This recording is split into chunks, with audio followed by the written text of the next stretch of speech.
ನಾವು ಬಿಡಿಸಲ್ಪಟ್ಟಿದ್ದು ಹೇಗೆ? ಕ್ರಿಸ್ತನ ರಕ್ತದಿಂದ ನಾವು ವಿಮೋಚಿಸಲ್ಪಟ್ಟಿದ್ದೇವೆ. ತಮ್ಮ ತಂಗಿಯೆಂದರೆ, ಸಹೋದರ ಸಹೋದರಿಯರೇ ಕೇಳ್ತಿದ್ದೀರಾ?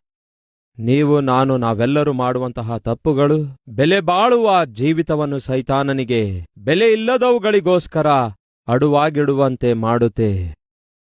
ನಿಮ್ಮ ಜೀವಿತ, ನನ್ನ ಜೀವಿತ ಬಿಡಿಸುವುದಕ್ಕಾಗಿ, ವಿಮೋಚಿಸುವುದಕ್ಕಾಗಿ ದೇವರೇ ಇಳಿದು ಬರಬೇಕಾಯ್ತು. ತನ್ನ ರಕ್ತವನ್ನೇ ಸುರಿಸಬೇಕಾಯ್ತು, ತನ್ನ ಪ್ರಾಣವನ್ನೇ ಧಾರೆ ಎರೆಯಬೇಕಾಯ್ತು. ಕಾರಣವೇನೆಂದರೆ ನೀವಷ್ಟು ಬೆಲೆಯುಳ್ಳವರಾಗಿದ್ರಿ ಎಂಬ ವಿಷಯ ಮರೆಯಬೇಡಿರಿ. ಬೈಬಲ್ನಲ್ಲಿ ಒಬ್ಬ ಅರಸನಿದ್ದಾನೆ, ಅವನ ಹೆಸರು ಮನಸ್ಸೆ.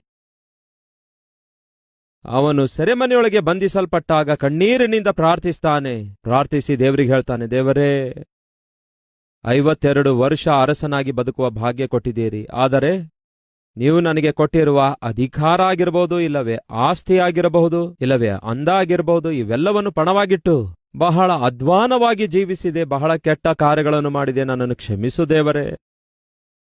ಈಗ ನಾನು ಬಂಧಿಸಲ್ಪಟ್ಟಿದ್ದೇನೆ. ಬಂಧಿಸಲ್ಪಟ್ಟಂಥವರನ್ನು ಬಿಡಿಸುವಂತಹ ದೇವರು ನೀವಲ್ಲವೋ? ನನ್ನನ್ನು ಬಿಡಿಸು ದೇವರೇ ಎಂದು ಪ್ರಾರ್ಥಿಸಿದ ಮನಸ್ಸೇ ಏನ್ ಮಾಡಿದನು ಗೊತ್ತಾ?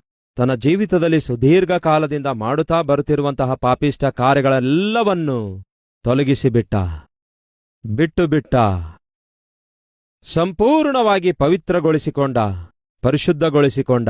ಅದ್ಭುತವಲ್ಲವೋ? ತಾನು ಮಾರ್ಪಟ್ಟ, ತನ್ನವರೆಲ್ಲ ಮಾರ್ಪಡಬೇಕೆಂದು ಕೋರಿದ.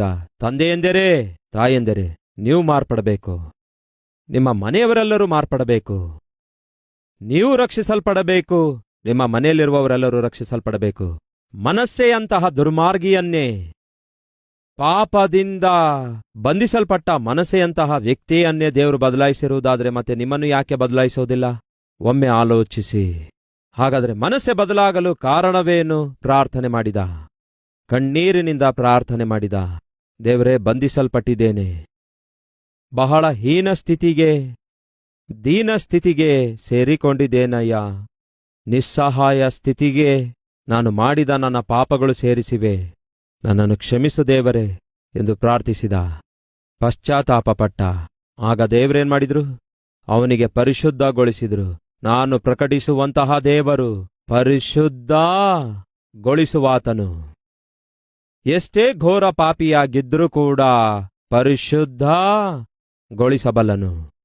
ಈ ದಿನ ನಿಜವಾಗ್ಲೂ ನಮ್ಮಲ್ಲಿ ಎಷ್ಟು ಜನರಿಗೆ ನಂಬಿಕೆ ಇದೆ? ನಾವು ನಂಬುವಂತಹ ದೇವರು ನಮ್ಮನ್ನು